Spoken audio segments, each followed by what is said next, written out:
talked about this many times, haven't we? Knife crime on the rise in Britain, and in the year ending September 2023, last year, it increased to 50,000 offences. That's 5% higher, I think, compared to the year before. In South Yorkshire, the Ministry of Justice data shows that 2/3 of cautions or convictions for knife crime in the area were handed to first-time offenders. Our Yorkshire reporter Anna Riley has been to a charity-run event in Sheffield involving young people to get knives off the streets. Giving a helping hand to stop young people from carrying knives. Anthony Olasende founded charity Always an Alternative after growing up surrounded by knife crime in Sheffield. He wants to get knives off the streets of the Steel City and launched an awareness event at Showroom Cinema. When I was 15, I saw someone get murdered. They got stabbed to death, unfortunately. But what was strange, it didn't really affect me because I was around that kind of stuff all the time growing up. Violence was normal. Every day I'm looking over my shoulder. Every day, someone's getting locked up or someone's getting injured. Surely life can't just be that. I had a few lucky escapes myself and I thought, I've actually had enough. I worth more than this. This can't continue to happen. I've got kids now. I don't want to not be there for them, so I made that decision. Keaton Naylor experienced the pain of losing a loved one to knife crime. His best friend, Louis Phillips, was stabbed to death at the age of 15 by a stranger during an unprovoked attack in South Yorkshire. Ever since I lost my best friend, it's made me realise, well, knives really aren't needed. There's so much more to life than carrying a knife, well, just a weapon in general. It was training for Barnsley Football Club. It was doing well, getting grades and that. It just applied for college. So it really wasn't a bad lad. Tackling knife crime to prevent further tragedies is a priority for South Yorkshire Police. The police are obviously doing a lot in terms of trying to identify, locate and target those individuals or gangs that are prone to violence and use guns and knives. So there's a lot of work around that. But prevention is really the more important thing. How do we stop young people? Back at Showroom Cinema, students from a Sheffield high school produced a short film to highlight knife crime amongst teenagers. It was really educational, and you don't understand how bad knife crime is until you're being told the figure. Something like this could happen to me, could happen to anyone. It is concerning and it is something that, that I don't want to happen. With recent figures showing 17% of knife crime offenders in England and Wales were under 18, it's hoped schemes like this will deter children from carrying weapons. Anna Riley, GB News. We're joined by former Detective Chief Inspector Mike Neville. Good morning to you, Mike. Thanks for talking to us about this. So knife crime, a 5% rise in 12 months. And another shocking statistic, the ONS has said that teenagers are more than twice as likely to be fatally stabbed as they would have been 10 years ago. That's just appalling. Absolutely, and the police are in a very difficult situation, of course, because many of these knife crime offences are committed by young black men against young black men. 60% of murders in London are of young black men. And the stop and search is the best way of reducing knife crime because the officers remove them. Because, of course, if you look at knife crime is about 8 times more than gun crime.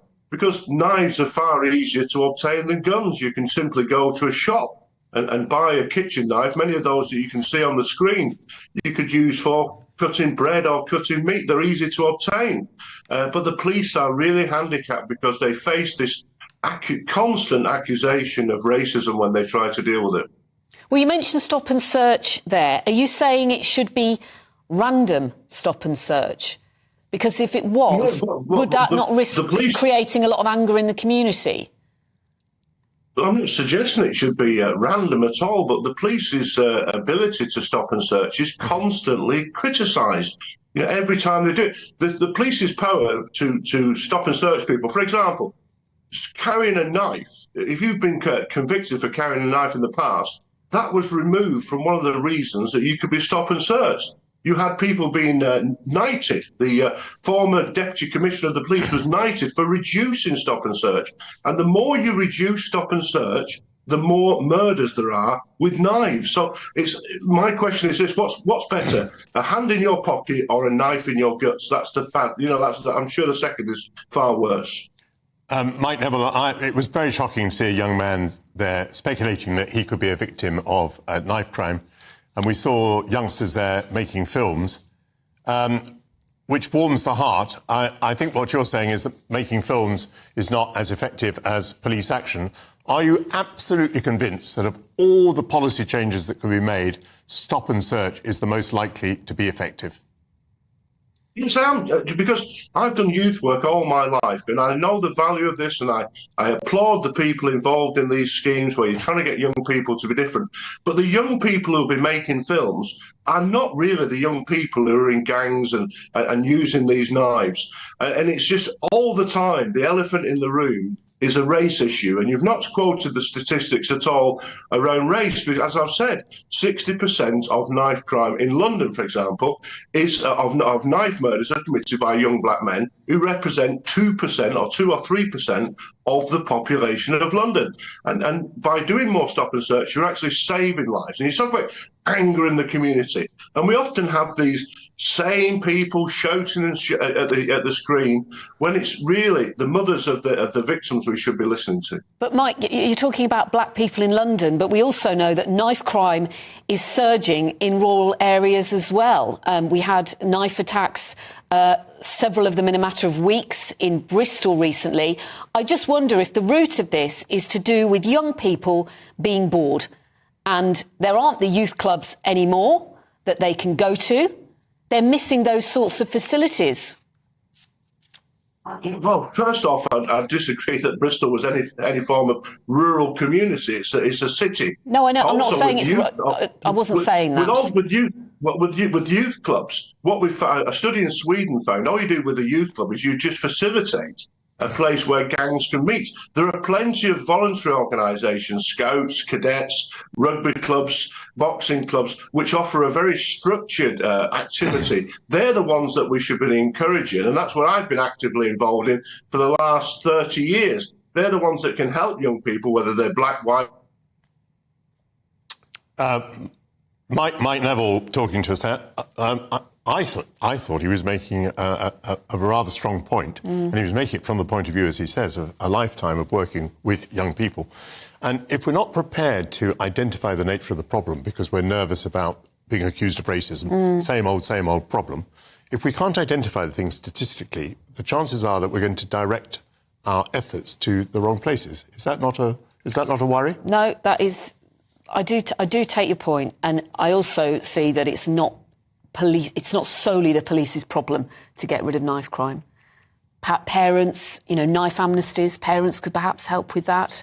But I do think there aren't the meeting places that they used to be. Yeah. There's not the activities. And why do people carry knives? They carry knives to protect themselves because they're fearful.